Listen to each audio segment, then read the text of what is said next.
எனக்கு வெற்றிமாறன் சார் சாயல்னா அவரோட படங்களை பார்த்துருக்கேன், அவரோட ஒர்க் பண்ணதில்லை. ஏற்கனவே தமிழ் சாரோட ஒர்க் பண்ணியிருக்கேன். அந்த அந்த ஒரு கெமிஸ்ட்ரி இருந்துச்சு. அவங்க ரெண்டு பேருமே பேசுற விதம், சொல்ற எக்ஸ்பிளைன் பண்ற விதம் வந்து ஒரு ஒரு கேள்வி கேட்டா அது எப்படி அப்ரோச் பண்றாங்கிற ஒரு சிமிலாரிட்டி இருந்துச்சு.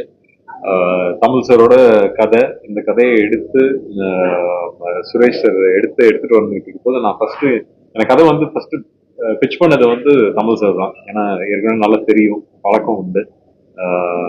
ரொம்ப பிடிச்சி போய் அதுக்கப்புறம் சார் டிரெக்டரே வர சொல்லுங்க சார்னு சொல்லி அவர் ஃபுல் கதையை வந்து சொன்னாரு. ஸோ அதுலயே அவங்க அவங்க பேசுறதுலயே ஒருத்தர் விட்டா இன்னொருத்தர் டக்குன்னு கரெக்டா எடுக்கிற மாதிரி தான் சிங்க்ல இருந்தாங்க. ஐ திங்க் அது வந்து சேர்ந்து ஒர்க் பண்ணதாலதான் வெற்றி சாருக்கு அடியில வந்து ஒரு படம் எடுக்கிறோம்னா எல்லாருக்கும் அந்த படத்தை பத்தி தெரியணுங்கிற ஒரு விஷயம் இருக்குல்ல. அதனாலதான் அவங்களுக்கு அந்த ஒரு கமராடரி இருக்குன்னு நம்புறேன். அண்ட் ஒர்க்கிங் ஸ்டைலாவே ரெண்டு பேருமே பயங்கர ஹார்ட் ஒர்க்கர்ஸ். ஸோ எனக்கு அது ஜென்ரலாவே ஹார்ட் ஒர்க்கர்னா ரொம்ப பிடிக்கும். ஏன்னா நம்ம ஒரு விஷயம் பண்ணிட்டு இருக்கோம், அது பண்ணிட்டு இருக்க போது மித்தவங்க எல்லாருமே அதே அளவுக்கு வந்து ஒரு ஹார்ட் ஒர்க் போட போது வேலை நல்லா வரும். வேலை நல்லா வந்துச்சுன்னா படம் நல்லா வரப்போகுது. அப்படிதான் அந்த ஒரு இந்த படம் நல்லா வந்திருக்கு, சந்தோஷத்துல உட்கார்ந்துருக்கோம். ஸோ அது அப்படிலாம் இல்ல சார். ஐ மீன் டானாகாரன் ட்ரில் ஜாஸ்தி. ஆமா, அதுல வந்து ஆக்சுவலி இவர் வந்து போலீஸ் கதை அப்படின்னு சொல்லப்போது நான் யோசிச்சுட்டு இருந்தேன். ஏன்னா திருப்பி ஒரு 15 கிலோ இலக்கிடுமா அப்படின்னு ஒரு பயம் இருந்துச்சு.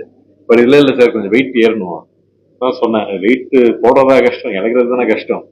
நான் டக்குன்னு போட்டு வந்தாச்சு. பட் அதோட ஒரு டிராவல் இருக்கு. அறிவுங்கிற கேரக்டர் அந்த படத்துல, இதுல வந்து கதிரவன் கேரக்டர். இந்த கேரக்டரோட டிராவல் ரொம்ப நல்லா இருந்துச்சு. இப்போ நீங்க கேட்க போது இந்த கதை என்னத்தை பத்தி அதை பத்தி எதை பத்தியான்னு கேட்க போது நிறைய கேரக்டர்ஸை பத்தி, இந்த கேரக்டர்ஸ் எல்லாம் ஒண்ணு வரப்போது எப்படிப்பட்ட ஒரு விஷயம் நடக்குது அப்படிங்கிறது தான். So Akshay Kumar is getting introduced in this movie. I think ஒரு ஒரு ஒரு எனக்கு நான் பார்த்ததுல, நான் பழகுனதுல ஒரு முதல் படத்துக்கு ரொம்ப ஒரு மாதிரி தெரியாம வருவாங்களோ அப்படிங்கிற ஒரு இது இருந்துச்சு. பட் ரொம்ப நல்லாவே ஹேண்டில் பண்ணியிருந்தாரு. Is done wonderful job. So ஒரு ஒரு டீமாவே ஒரு ஹார்ட் ஒர்க்னு சொல்றது இவர்கிட்ட இருந்தும் இருந்துச்சு. ஸோ ரொம்ப சந்தோஷமா இருந்துச்சு பாக்குறது.